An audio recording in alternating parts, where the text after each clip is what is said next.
Something unusual is happening in the distant reaches of our solar system, and astronomers can no longer pretend it.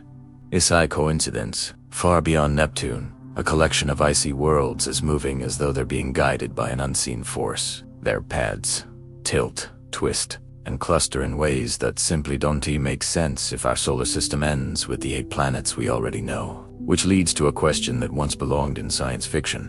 What if something massive is hiding out there? What if a 9th planet, a true giant, is drifting silently through the darkness? To understand this mystery, I spoke with one of the scientists leading the search. Konstantin Batygin, a planetary astrophysicist at Caltech, has spent nearly a decade studying this puzzle. And by the time our conversation ended, I found myself surprisingly convinced that Planet 9 is real and that we may discover it much sooner than anyone expects. Humanity has always expanded its understanding of the cosmos by building new tools. For thousands of years, we only knew 5 planets, visible to the naked eye. To ancient astronomers, they were wandering lights, and that's where the word planet came from, the Greek word for wanderer. Everything changed in 1781, when William Herschel used a small telescope to identify a dim star that moved from night to night. At first, Herschel named it George, but fortunately that name didn't last. After that discovery, the solar system seemed quiet. For more than 60 years, astronomers searched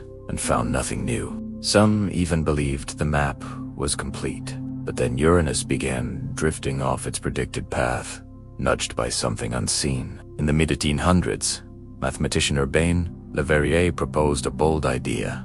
Another planet must be lurking beyond Uranus. With only mathematics, he predicted where it should be. Astronomers pointed their telescopes at his coordinates and found Neptune almost exactly where he said it would be. It was one of the greatest triumphs in the history of science. Naturally, astronomers hoped they could repeat that miracle. By the early 1900s, subtle hints suggested Neptune's orbit might also be off. The search pushed outward again, and in 1930, Pluto was discovered. Although by accident, it was much too small to explain the orbital drift.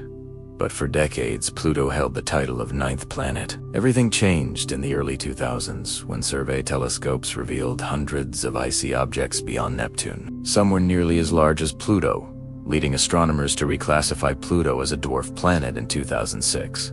The official count returned to 8 planets, but in those distant reaches, astronomers noticed something strange, something that reopened the door to a true 9th planet. Around 2014, researchers found that the most distant Kuiper belt objects all seemed to point in the same direction. Instead of being randomly scattered, their orbits clustered together as if they were being pulled by an unseen gravitational force. This kind of alignment should be incredibly rare. Something was shaping their motion. 2 years later, Batygin and Mike Brown took a deeper look. They ran massive simulations of the solar system's evolution and found that the orbits made perfect sense if a large, distant planet were tugging on them. Their model revealed a world roughly 6 times the mass of Earth, orbiting far beyond Neptune on an elongated, tilted path. It would take between 10 and 15,000 years to circle the slow, cold journey at hundreds of astronomical units from home. This hypothetical planet would likely be 2 to 3 times Earth's size, a frozen super-Earth or mini. Ironically, planets of this size are the most common in the galaxy. Yet our solar system seems to lack one unless this world has been hiding at the edge all along. But the evidence doesn't end with clustered orbits. Even stranger objects exist farther out, so-called detached worlds like Sedna, whose huge orbit never brings it close to Neptune. That's a major puzzle. Neptune can't push objects that far away. So, how did Sedna end up where it is? Planet 9 provides a clean explanation. Over billions of years, its gravity would slowly pull objects outward, placing them into enormous detached orbits. And Sedna isn't alone. At least 4 distant objects follow this pattern perfectly when Planet 9 is included in simulations. Planet 9 also explains bizarre, highly tilted or even backward orbit objects moving the wrong way around the Sun. Before, there was no satisfying explanation for these anomalies. With Planet 9, these oddities emerged naturally. Curious about how these simulations work, I asked Batygin to explain. Researchers built 2 versions of the solar system, one with Planet 9 and one without it, and then let both evolve over billions of years. With Planet 9, the outer solar system becomes structured and predictable. Without it, everything becomes chaotic and random. Babatijin mentioned a new prediction that hasn't been widely discussed. If Planet 9 exists, it should currently be funneling a stream of distant objects inward, creating a population that crosses Neptune's orbit. With Planet 9, about 3% of objects should do this. Without it, almost none would. So far, astronomers have found 29 objects that cross Neptune's orbit. When compared to the simulations, the ones with Planet 9 match the real data. The model without Planet 9 is ruled out at a confidence level of 5 sigma, the gold standard in science. That indicates only about a 1 in 3 million chance that the pattern is random. Still, the sample is small, and half of the objects have poorly defined orbits.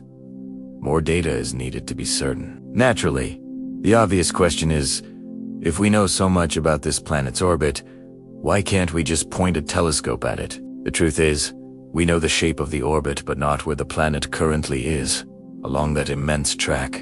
And because the orbit is so large, Planet 9 could be anywhere along a path that takes thousands of years to complete. Add to that the fact that it's incredibly faint, and the challenge becomes clear. It sits right at the edge of what even the largest Earth-based telescopes can detect. Finding it requires extremely long exposures, stacked images, and perfect conditions. Several major searches have tried: the Subaru telescope, Pan-STARRS, and the Dark Energy Survey. None found Planet 9, but all revealed more distant objects whose orbits fit the Planet 9 pattern. The issue wasn't that Planet 9 wasn't.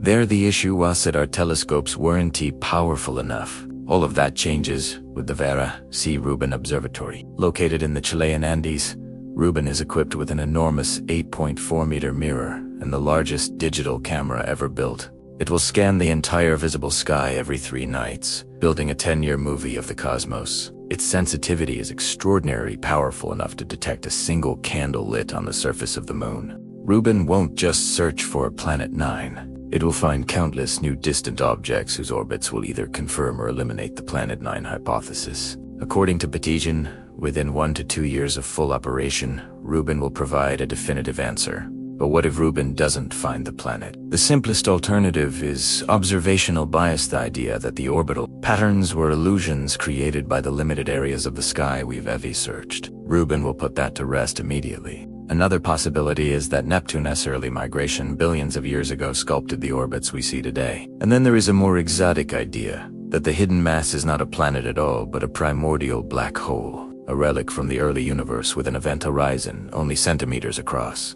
It's speculative, but if found, it would revolutionize our understanding of cosmology. Still, most astronomers fall into 2 camps: those who believe the data points to Planet 9, and those who think the anomalies are observational bias. Rubin will decide who's right.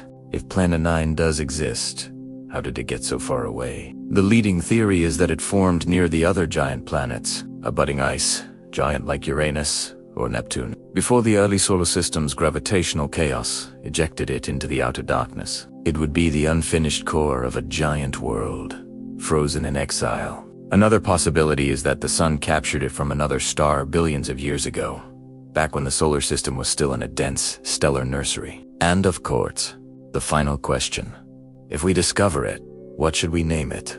Planet names traditionally come from Greco-Roman mythology, leaving many powerful names unused, but the true significance lies not in the name, but in the discovery itself. It would be the first major planetary discovery in nearly 2 centuries, a historic moment that completes our modern map of the solar system. With the Vera Rubin Observatory preparing to gather its first full sky surveys, the countdown has already begun. If Planet 9 is real, its long era of hiding is almost over, and soon, perhaps for the first time in human history, we may finally see the frozen giant lurking at the edge of our cosmic neighborhood. If you enjoyed this journey to the edge of our solar system and want more deep dive explorations like this, make sure to subscribe to the channel. Your support helps us continue bringing cinematic science-driven stories straight to your screen. Thanks for watching, and I'll see you in the next one.